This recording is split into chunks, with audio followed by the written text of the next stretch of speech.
अंतर्मुखता क्या है?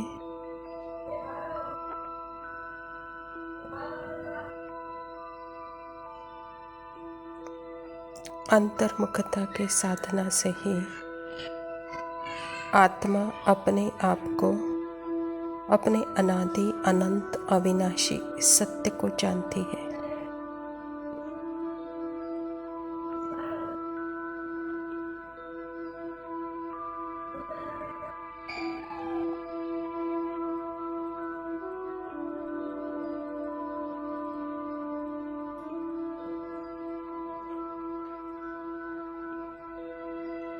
और अपने संकल्प शक्ति जो कि रॉकेट है उसे यूज कर सकती है।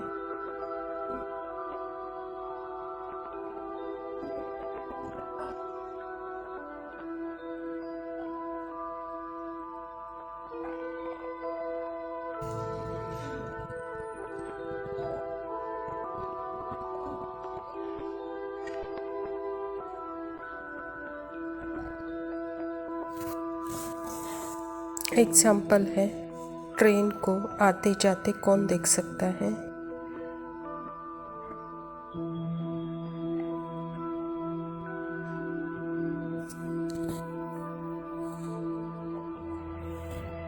जो स्टिल है, जो साइलेंस है, जो प्लेटफॉर्म पर खड़ा है।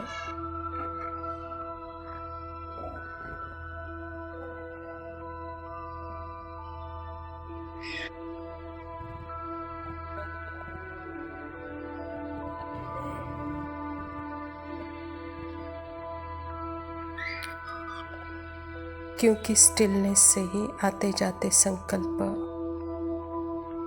आते जाते थॉट्स, आते जाते फीलिंग और बाहर के पार्टधारी व्यक्तियों की एक्टिविटी जो अपनी नहीं लगती है।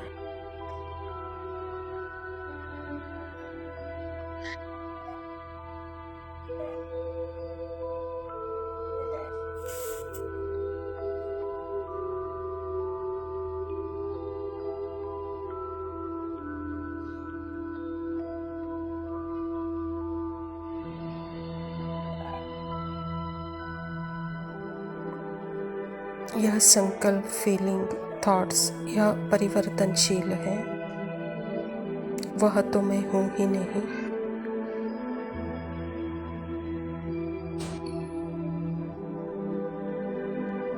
अब जो आ रहे हैं, जा रहे हैं, उस प्लेटफॉर्म पर इमेज दिखेगी।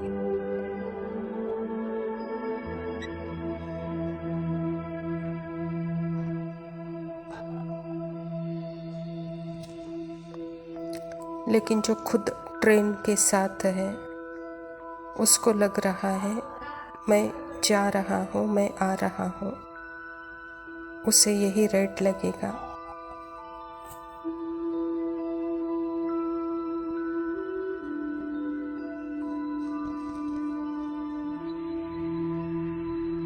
अब 5 साल पहले देखो, शरीर तब भी आप ही हो। उस वक्त संकल्प और थे, फीलिंग्स और थी, भावनाएं और थे।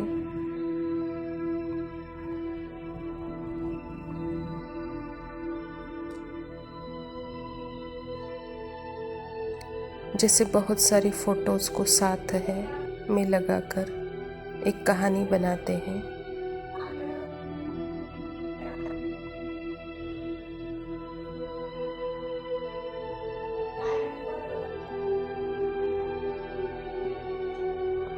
कहानियाँ हर फोटोज में है, चेंज है।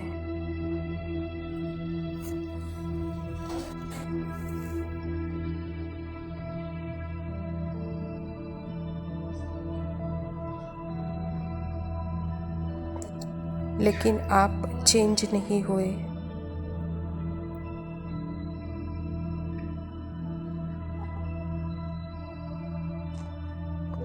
बाबा हमें बोल रहे हैं, निरंतर जो है वो कौन है?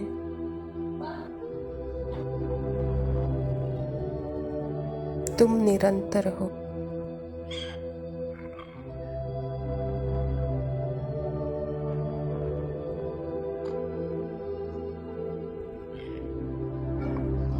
अंतर्मुखता अर्थात जो दिख रहा है, दो संकल्प लड़ रहे हैं, बॉडी के अंदर नहीं।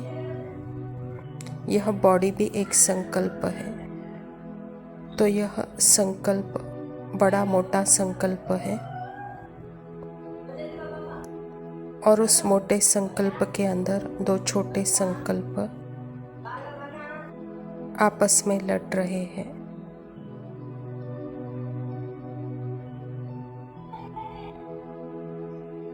यह संकल्प बोल रहे हैं, इतने संकल्प क्यों आ रहे हैं?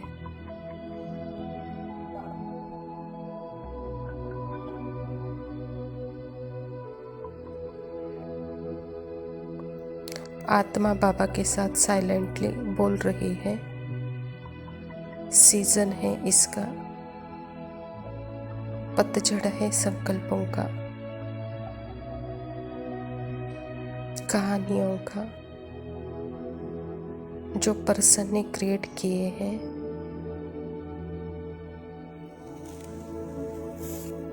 पत्ते गिर रहे हैं,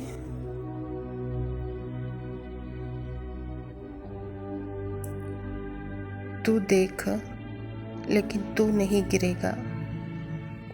पत्ते गिर रहे हैं,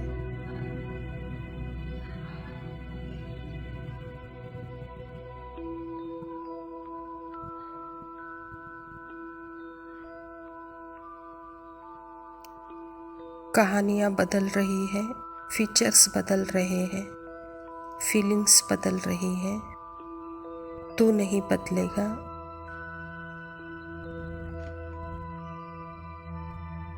यही है अंतर्मुखता का दर्पण।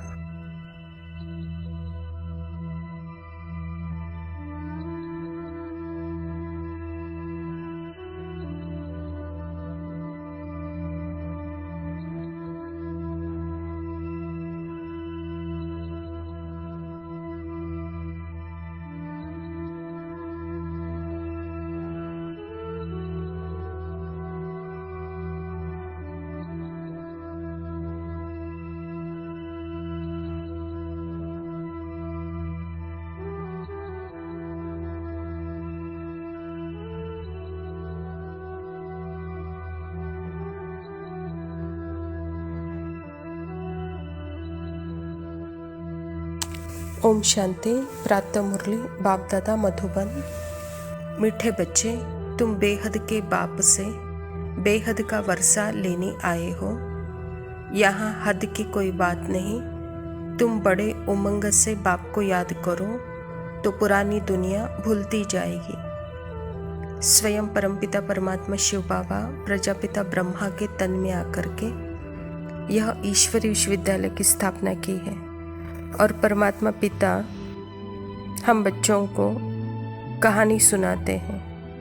हद के पिता से शुरू हुई हमारी कहानी इस पर्सन की, और यहाँ से पर्दा उठाते हैं परमपिता परमात्मा। बच्चे, तुम पर्सन नहीं हो।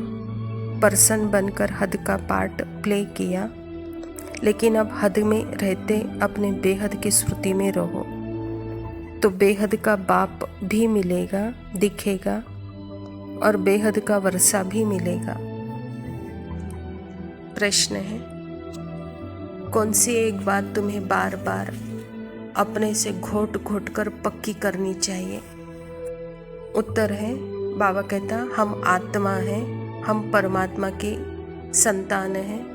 परमात्मा बाप से वर्षा ले रहे हैं। परमात्मा के बच्चे हैं, परमात्मा बाप है। अभी बाप और बच्चे का मेला लगा हुआ है। यह बात बार बार घोट घोट कर पक्की करो। जितना आत्माभिमानी बनते जाएंगे, देह अभिमान मिटता जाएगा। जैसे आत्मा ने अपना स्वरूप खोकर पार्ट का स्वरूप अपनाया, अर्थात जन्म में आई, तो उसके आजू बाजू के संबंध सारे घोट घोट कर उसको यही पाठ पक्का करा रहे थे कि तुम देह हो, यह देह के माता पिता है, यह देह का धर्म है, यह देह की पद्धतियाँ हैं। तो जैसे बचपन से ही उस माता पिता ने घोट घोट कर पक्का करा दिया देह का अभिमान देह के संबंध के साथ, ऐसे ही परमात्मा पिता भी हम बच्चों को आत्मा का पाठ घोट घोट कर पक्का करा रहे हैं। जो तुम नामधारी बने हो यह तुम नहीं हो, यह तुम्हारे अंदर ही है। तुम्हारे अंदर ही जैसे 84 जन्मों के नामधारी पाठ है जिसे तुमने धारण किया है। अब तुम अपने रियल स्वरूप में आ जाओ, रियल अनुभूति में रहो कि तुम आत्मा हो, साइलेंस बीइंग हो, परमात्मा की संतान हो, परम धाम निवासी हो। धारणा के लिए मुख्य सार है, पहला पॉइंट है योग बल की ताकत से अपनी कर्मेंद्रियों को शीतल बनाना है, वश में रखना है। इविल बातें न तो सुननी है न सुनानी है। जो बात पसंद नहीं आती उसे एक कान से सुन दूसरे कान से निकाल देना है। अंदर में मोटे पर्सन के साथ अपनी कर्मेंद्रियों के साथ छोटा पर्सन अर्थात मन मिलकर अपना विस्तार का राज्य बनाया और राज्य अब तक किया है, क्योंकि वहाँ राजा सोया हुआ था। और जहाँ राजा सोया हुआ होता है तो वहाँ प्रजा क्या करेगी, अपनी ही मनमानी ही करेगी। और राजा जब जाग जाता है तो उसके आगे किसी की भी कुछ नहीं चलती। इसे ही बाबा योग बल कहते हैं। तो बाबा कहते हैं योग बल से अपने कर्मेंद्रियों को वश करो। दूसरा पॉइंट है पाप से पूरा वर्षा लेने के लिए स्वदर्शन चक्रधारी बनना है। पवित्र बन आप समान बनाने की सेवा करनी है।